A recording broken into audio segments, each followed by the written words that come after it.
اور ایک اور حدیث ہے، اب یہ حضور صلی اللہ علیہ وآلہ وسلم کا دریائے کرم دیکھنا اس حدیث کے اندر، کس قدر میرے کریم آقا صلی اللہ علیہ وآلہ وسلم کی رحمت ہے، کرم ہے اپنی امت پر۔ حضرت ابو ہریرہ رضی اللہ تعالیٰ عنہ اس حدیث کے راوی ہیں، روایت کرتے ہیں کہ ایک آدمی، ایک شخص حضور صلی اللہ علیہ وآلہ وسلم کی خدمت میں حاضر ہوا اور کہا یا رسول اللہ میں مارا گیا، میں ہلاک ہو گیا۔ نبی پاک صلی اللہ علیہ وآلہ وسلم نے فرمایا کیا ہوا؟ اس نے کہا میں رمضان میں روزے کی حالت میں اپنی بیوی سے ہم بستر ہو بیٹھا ہوں، اپنی بیوی سے جمع کر بیٹھا ہوں۔ نبی پاک صلی اللہ علیہ وآلہ وسلم نے اس سے فرمایا، پوچھا کیا تو طاقت رکھتا ہے کہ ایک گردن آزاد کرے، یعنی ایک غلام آزاد کرنے کی طاقت رکھتا ہے؟ تو اس نے عرض کی یا رسول اللہ صلی اللہ علیہ وآلہ وسلم، نہیں، میرے پاس اتنی طاقت نہیں ہے کہ میں غلام آزاد کروں۔ تو نبی پاک صلی اللہ علیہ وآلہ وسلم نے پھر فرمایا کیا تو یہ ہمت رکھتا ہے کہ 2 ماہ کے متواتر روزے رکھے؟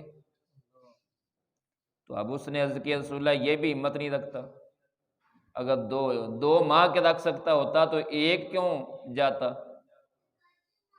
تو اب تیسری بار حضور صلی اللہ علیہ وآلہ وسلم نے فرمایا کیا تو یہ طاقت رکھتا ہے کہ 60 مساکین کو کھانا کھلائے؟ تو اس نے عرض کی یا رسول اللہ صلی اللہ علیہ وآلہ وسلم میں یہ بھی نہیں کر سکتا۔ حضور صلی اللہ علیہ وآلہ وسلم نے فرمایا بیٹھ جاؤ۔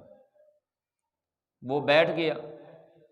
تھوڑی دیر کے بعد حضور صلی اللہ علیہ وآلہ وسلم کی بارگاہ میں کوئی شخص کھجوروں کا ٹوکرا لے کر آیا۔ نبی پاک صلی اللہ علیہ وآلہ وسلم نے فرمایا وہ سائل کدھر ہے بھائی؟ تو وہ فوراً کھڑا ہوا ہے، لبیک یا رسول اللہ صلی اللہ علیہ وسلم، یا رسول اللہ میں حاضر ہوں۔ نبی پاک صلی اللہ علیہ وآلہ وسلم نے فرمایا یہ کھجوروں کا ٹوکرا لے جا اور مدینے کے غرباء میں تقسیم کر دے، مدینے کے مساکین کے اندر تقسیم کر دے۔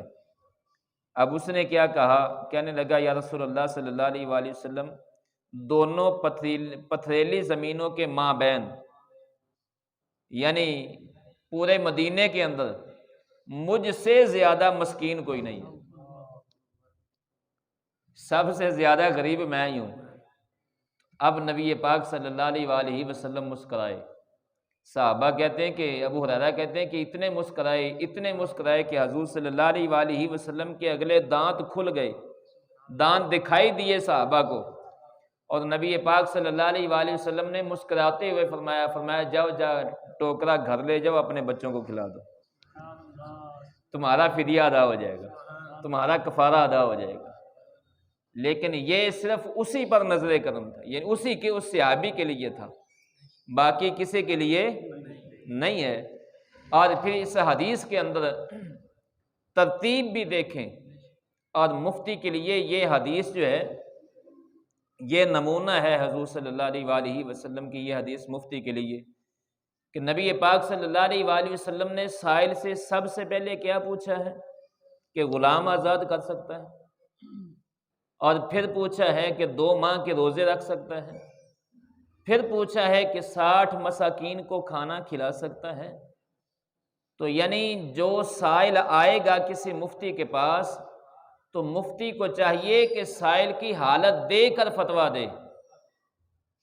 یہ نہیں ہے کہ ایک جو ہے نا وہ آدمی جوان ہے، صحت مند ہے، 60 روزے رکھ سکتا ہے تو اس کے لیے حکم یہی ہے کہ وہ 60 روزے رکھے، اور ایک بالکل غریب ہے اور کمزور بھی ہے، 2 ماہ کے روزے بھی نہیں رکھ سکتا، اور جو ہے وہ غلام آزاد نہیں کر سکتا، تو بالکل وہ کہ کمزور ہے، تو اس کے لیے آخری حکم ہے کہ وہ 60 مساکین کے لیے کھانا کھلائے، ورنہ سب سے پہلے کیا ہے کہ غلام آزاد کرے۔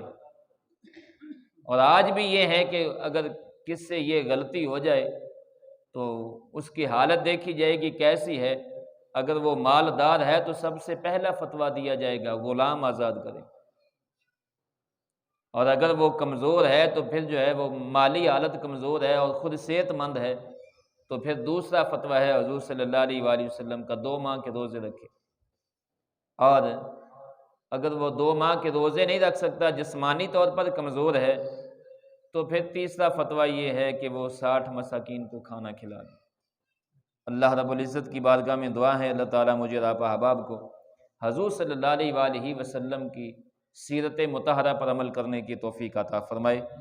آمین ثم آمین، وما علیہ الا البلاغ۔